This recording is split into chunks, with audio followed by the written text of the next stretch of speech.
Kabayan, kumusta? Anong balita sa inyo?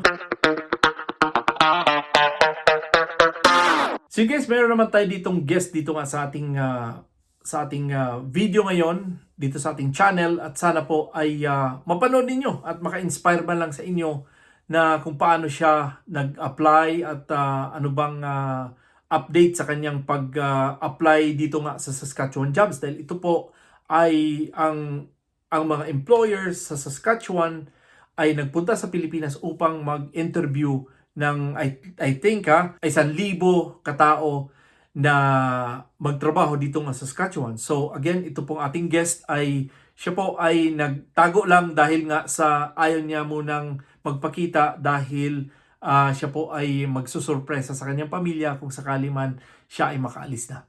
So again, panoorin natin. Hello Canada Boy, kumusta ka na? Hello sir, thank you po. Mabuti naman at maraming salamat din po sa iyo. Ayun. So again guys, itong ating pag-usapan ngayon ay itong kumusta yung iyong paano ka ba nakapag-apply dito nga sa Saskatchewan Jobs? First of all sir, nakapag-apply ako dahil sa vlog mo rin. Dahil sa iyo Okay. sir, actually. Oo, okay. Tapos ano naman yung in-apply mo, kung okay lang, ano po ba anong klaseng trabaho ang in-apply mo?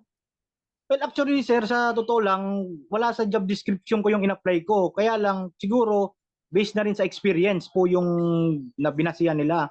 Okay.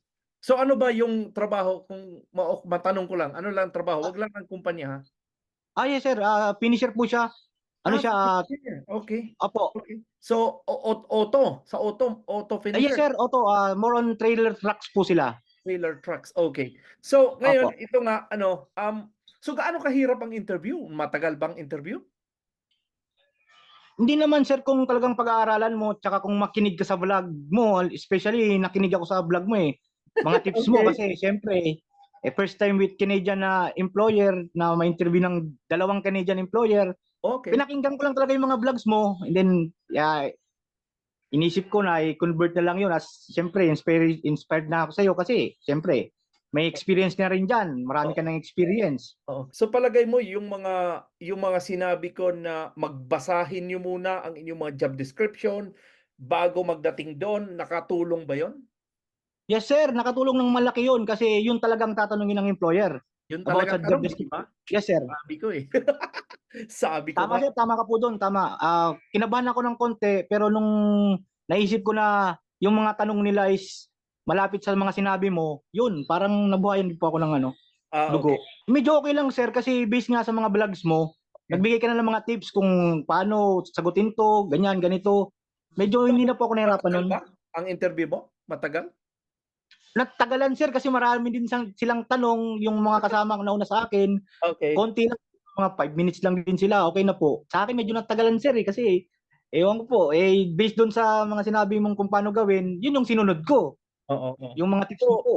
basically 'yon ay magkakaroon ng resulta probably by siguro mga Friday magkaroon na ng resulta dahil hindi naman sinabi sa inyo agad-agad na hired ka, 'di ba? Yes sir, opo. Lahat naman po kami. 'Di ba? Mag-message na lang daw sila sir. Lahat naman kaming na-interview po.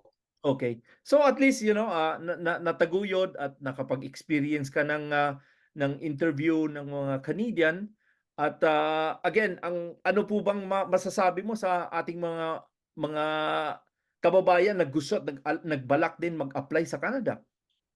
Well, masasabi ko lang po, tuloy lang nilang pangarap nila and of course makinig, manood, makinig talaga sa mga vlogs na katulad niyo sir. Hmm. Na nakakatulong talaga kasi siyempre malaking bagay yun lalo na kung wala kang idea, Hmm. wala kang experience pa, makinig ka lang muna, wag munang puro how to apply, how ganito. Nahihirapan din po kayo dun eh. Isa-isahin mo pa ang sagot. Talaga. Kaya nga sinasabi ko nga na talagang importante na manood nga ng video dahil ang importante andiyan sa video eh, ano? So kumbaga masasabi mo bang ma-recommend mo yung aking mga video sa mga kaibigan? Yes sir, very highly recommended yung vlogs nyo. Kasi isa ako sa patunay dun sir na talagang zero knowledge about pagdating sa kaya foreign nationals na mag-interview sa'yo, paano to, paano gawin, process by process. Oo. Nakatulong sir, sa lahat ng viewers natin diyan mo diyan sir pala, I'm sorry. Sana masuportahan ka pa diyan ng marami pang followers kasi talagang nakakatulong. Nakakatulong, nakakatulong. Ay naku. So, but again, maraming salamat Canada Boy. Again guys, pasensya na po kayo. Hindi lang talaga siya nagpakita dahil nga surprise lang niya to. Maraming salamat Canada Boy na pinagbigyan mo ko.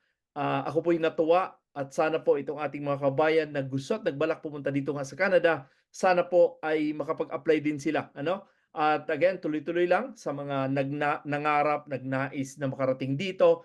Sana po ay talagang makaya nyo din ang kung ano man ang pinagdaanan ni Canada Boy sa pagtiis ng pag-apply na nakatulong din sa kanya itong ating mga video. So again, tuloy-tuloy nyo lang yung inyong mga panunood dito at pagsubaybay sa ating mga video.